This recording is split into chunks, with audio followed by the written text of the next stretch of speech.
प्रेम से बोलिए शंकर भगवान की जय हो।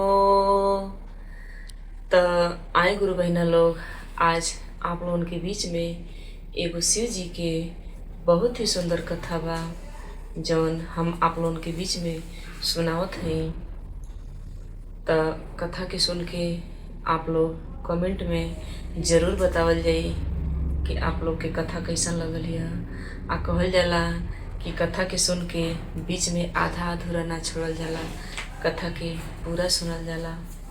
तो हम सबसे पहले आई अपने बाबा भोलेनाथ के चरण में कोटि कोटि प्रणाम करत हई। माँ गौरा के चरण में प्रणाम बा। कार्तिक गणेश के चरण में कोटि कोटि प्रणाम बा। धरती पर बैठल धरती मैया के चरण में कोटि कोटि प्रणाम बा। यूट्यूब के माध्यम से जितना हमारे गुरु भैया गुरु बहना लोग देखता लोग, सबके हाथ जोड़ के प्रणाम बा। सब लोग अपन आशीर्वाद प्यार देवल जाई। जैसे कि हमरे औरो भजन के आप लोग बहुत सारा प्यार दुलार देले बानी। हमके आशा ना पूर्ण विश्वास है कि आप लोग हमरे एही भजन के ढेर सारा प्यार दुलार देवल जाई। तो आई सबसे पहले गणेश जी के दिल से प्रणाम बा। काहे से कि कोनो भी शुभ कार्य में हम हिंदू धर्म में बिना गणेश जी के प्रणाम कैले चाहे उनकर भजन कैले कोनो शुभ कार्य ना होला। तो उनके हाथ जोड़ के विनम्र निवेदन बा कि कथा में हमार सहयोग कैल जाए। तो आप लोगन का ढेर समय ना लेते हुए हमने के कथा के ओर चलल जा। तो एक बार प्रेम से बोलिए सच्चे दरबार की जय हो। एक ठे राजा रहला, उनकर शादी विवाह भइल रहे। तो राजा का शादी विवाह भइले बहुत ढेर दिन हो गई रहे। राजा के कोनो लोग लइका ना रहना। राजा हमेशा मन में दुखी रहे। भाई कहल जाला कि सब धन एक और बेटी बेटा एक और। केतनो धन दौलत बा, अगर बेटी बेटा ना बाना तो सब धन व्यर्थ बा। काहे से कि लइकना परिवार से घर में हमेशा खुशी रहेला। तो राजा हमेशा चिंता में रहस। बेचारू एने ओने कभी अपन बैठे तो मन उदास करके बैठे। रानी हमेशा समझावे कि ठीक बा, समय बा, भगवान का इच्छा हुई तो कुछ होइबे करी। लेकिन राजा हमेशा दुखी रहे। ऐसे समय बीतत गईल, बहुत लंबा समय चल गईल, लेकिन राजा के कोनो औलाद ना भइल। ऐसे राजा और दुखी होखे लगला। रानी से कहला कि ए रानी, हमने के इतना उम्र बीत गईल आ कोनो लोग लइका ना भइला। तो भाई रानियों के मन में चिंता तो रहबे करे, लेकिन अब रानी कहस कैसे। काहे से कि रानी कहस तो राजा औरो दुखी हो जास। तो बहुत दिन होत होत अपने आस पास के लोग जनता ही हर गांव में 4 गो औरत होली, कुछ अच्छा कहेली कुछ बाउर कहेला लोग। तो रानी उन्हों लोगन के लगे जाके बैठस आ राजा के दिल के बात उन्हों लोगन से कहस कि ए सखी लोग, हमरे बेटी बेटा ना भइला, इतना कुल राजपाट बा। राजा बड़ा दुखी रहेला कि के राजपाट का अगला के चलाई। राजपाट हमरे ना रहले के बाद के कुल राजपाट संभाली। तो जानते हैं कि केहू अच्छो सिखावेला केहू बुरो सिखावेला। तो उनके रानी जी के उनकर बहिन रहली, उनकर शादी विवाह ना भइल रहे। तब उनकर जितना लोग भी सखी सलेहर रहे लोग, अगल बगल के लोग कहे लागल कि ए रानी, तो अपने बहिनिया से बियाह करा न द राजा साहब के। तुहर बहिन भी रही आ घर में रही ता तोहके भी अच्छा लगी आ उनके लोगो बाग हो जाई तो उनका परिवार भी चले लगे। तो रानी जी के ठीक ना लगल कि हमरे बहिन आके हमार सवत बने। लेकिन जानी ना कान फोड़ला से बढ़िया बढ़िया लोग का कान भर देला आदमी। तब उनके दिमाग में बैठल कि सही कहता लोग कि हमरे बहिन रही तो हमरा के खराबो ना लगी आ एक ही संगे रहल जाई। हो सकेला उनसे लोग बाग हो जा, परिवार हो जाता, अपन राजा खुश रहे से। तो ई बात जाके रानी जी राजा साहब से कहली। तो राजा साहब कहला कि नाही, ऐसे कैसे हो सकेला, जाए दो, केहू नइखे त का करी, हम ही तो रहल जाई। लेकिन अब रानी के दिमाग में ई बात बैठ गई रहे। अब रानी रोज कह से बाती के कि ना, ए राजा साहब सदिया कली हमरा बहिनिया से, सदिया कली।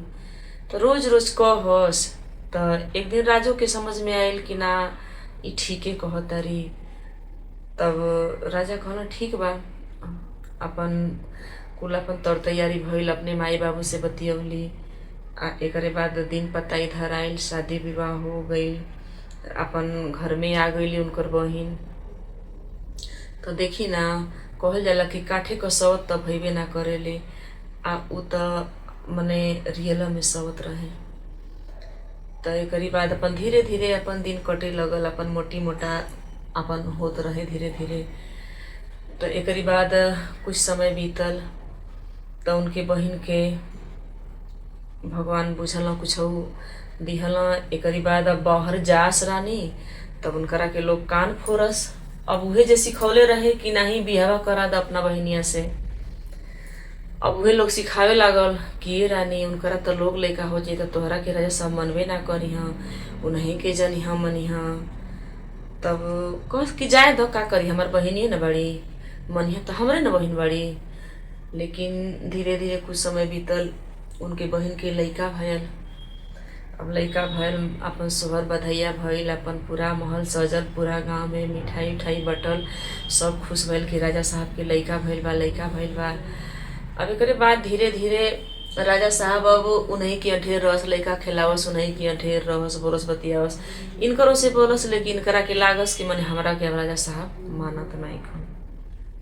ई बात ई जाके अपना सखी सालेहर में कहे लगली या रोवे लगली कि देखी न, अब राजा साहब हमरी के यहाँ ना आवेला, उ नहीं कि यहाँ खाली रहे न, उनकर लइका खिलावेला, आ हमरा लगे राजा साहब ना आवेला। अब उ लोग अब लगल सिखावे पढ़ावे कि तोहरा के धीरे धीरे तेरे ना मनी, कुल नहीं के करी हाँ, नहीं के लगे रही हाँ। तब जानब कि धीरे धीरे धीरे धीरे कुछ समय बीतल, तो उनकर बहिन कहली कि ए दीदी, ए दीदिया, हमरा के सोचले बानी कि शिव चर्चा कहाए के मन बटे। तो कहली कि कहवाव, कहे के मन बा तो कहवाव। तो कहतरी कि ठीक बा, कुल तो हो जाई, लेकिन बबुआ छोट बा, तो बबुआ के देखी। तो उ कहतरी कि ठीक बा, बबुआ का दिक्कत बा तो बबुआ के हमरा के दे दिह, हमरा लगे रही, आ तू कथा में बैठल रही शिव चर्चा में। तो कुल तर तैयारी कैली, गुरु बहिना लोग आयल, अपन शिव चर्चा होखे लागल। एकरे बाद अब जौन उनको बड़ बहिन रहली, जिनके लोग बाग ना रहले, अपना बबुआ के लेले बाड़ी, आपन देखत बाड़ी। आउ उनकर बहिना अपन शिव चर्चा पर बैठल बाड़ी, अपन शिव चर्चा होत बा, कथा भजन होत बा। अब इनकरा मन में का पाप आइल कि बबुआ के लेले बाड़ी, कि बबुआ के कहा कह दे कि राजा साहब एकरा के न मानस, हमरा के माने लागस। तब सोचत सोचत उनके दिमाग में बात आई कि ले जाई बबुआ के गंगा जी में डुबा दे। अब उनकरा मन में पाप आ गईली। उ अपन ओने कथा पर बैठल बाड़ी, उनकरा अपन भगवान में लीन बाड़ी, भोले बाबा में, अपन कथा मन से सुनत तारी। अपन सब गुरु बहिना लोग कथा कहता, भजन गावता, कथा भजन होता। इने बबुआ के लेके चल गईली नदी पर। नदी पर गईली, ओने नदी में डाल देली बबुआ के। डाल के अब लइका का जात अपन डूब गई ओइमा। ई अपन ओने से अपन मन में त इनकरा धुकी समझले बा कि अब तो देखी का होला का होला। लेकिन भगवान भोले बाबा का महिमा केहू नइखे जानत, आ उनकरा ले बड़ केहू नइखे। सब उनकर लीला रहे। घरे आके कथा में बैठ गईली, कथा पूजा हो गई, शिव चर्चा खत्म भइल। गुरु बहिना लोग अपना घरे प्रसाद ले लेके अपना घरे चल गई। एकरा बाद उ पूजा पर से उठली, कथा पर से भजन वजन कह के अपने दीदियों के ले गईली, प्रसाद दे दीदिया तुम प्रसाद ल। उनकरा मन में पाप ना रहे, काहे से कि उ शिव भक्त रहली। आ जे शिव भक्त होला ओकरे मन में पाप ना होला। त आइली कहतली ए दीदिया बबुआ के देरी हो गई, दो न दूध पिया दे। तब अब उ आनाकानी करो तारी कि बबुआ यही जता रहल कहाँ चल गई। तब कहतारी कि देखलू ना हाँ तो के ना देले रहली हाँ। तब वो कहतारी कि हाँ हो लेकिन हमें जे सुता के आ चल गई तनी बाहर में देखे कुल अपन कुल सर समांग रहल कुल गोरू बछरू तो कहली कि तनी देख ले आई। तब यही जत रहल के उठा के ले गई। अब घंटा 2 घंटा 4 घंटा बीतल, महल में पूरा शोर हो गई कि भाई बबुआ का हो गई, बबुआ कहाँ चल गई। बेचारी रानी रोवत तारी छपिया तारी राजा से कहली।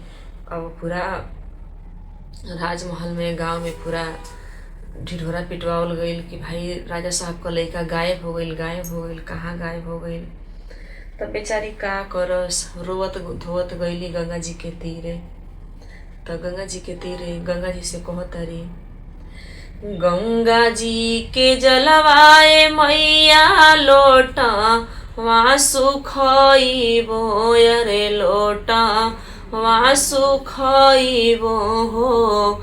अखिया के असुआ कहाँ सोखाइबे राम, किया हो राम रे।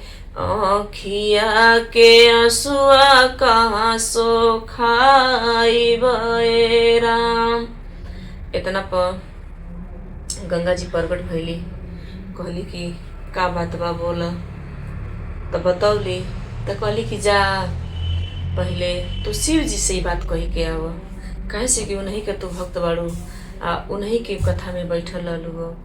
अली अपना गुरु जी के पास भोला जी के मंदिर में गईली आ लगली रोए भोले बाबा के दरबार में। आ कहतरी, गैया के दूधवाए भोले बाबा बेच बो बजारिया, रे बेच बो बजारिया हो। छतिया के दूधवा कहाँ बेचबे राम, किया हो राम रे। छतिया के दूधवा कहाँ बेचबे राम। इतना पर भोले बाबा प्रकट भइला आ कहला कि ठीक बा, हम तो सब देखते रहली हाँ। तब वो लगली रोवे गोड़ पकड़ के भोले बाबा के, कहली कि भोले बाबा हमार बचवा के केहू तरे बकस दी आ हमरा के दे दी। तब भोले बाबा कहना, जा वही गंगा तीरे गंगा जी में तुहार बबुआ बाणे।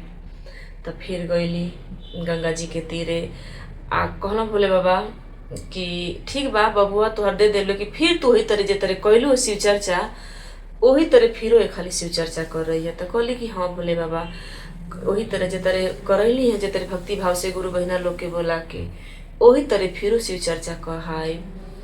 तो गईली गंगा जी के तीरे। तो गंगा जी उनकर बबुआ के देले बाड़ा आ खुशी खुशी लेके आइल बड़ी घरे।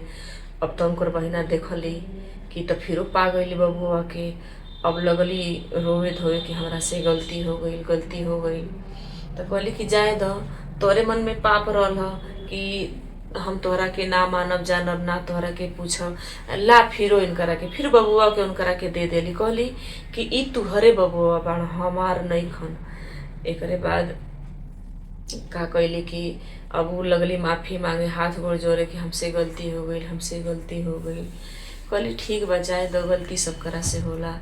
कहली कि ठीक बा, भोले बाबा कहले बाणो कि जे तरह शिव चर्चा पूजा कथा गुरु बहिना लोग के बोला के कैलू हो वही तरह फिरो एक हला हमार शिव चर्चा भजन कथा करी है। तो कहली कि ठीक बा, अब तो फिर वही तरह तैयारी कर आ जे तरह कुल भजन भइल वही तरह फिर गुरु बहिना लोग के बोला के शिव भजन करवाओ। फिर सब महल में फिर अपन सब वही तरह कथा भजन भइल, अपन सब खुश होके अपन कथा पूजन कइल। तो जे तरह भगवान भोले बाबा उनकर लौटल वही तरह सबकर मांग कोख लौटाव आ सबकर अमर सुहाग बनल रहे, मांग कोख बनल रहे। तो आई गुरु बहिना लोग एक बार बोली जा, प्रेम से बोलिए शंकर भगवान की जय हो। भगवान के चरण में अमृता का कोटि कोटि प्रणाम स्वीकार कइल जा भोलेनाथ।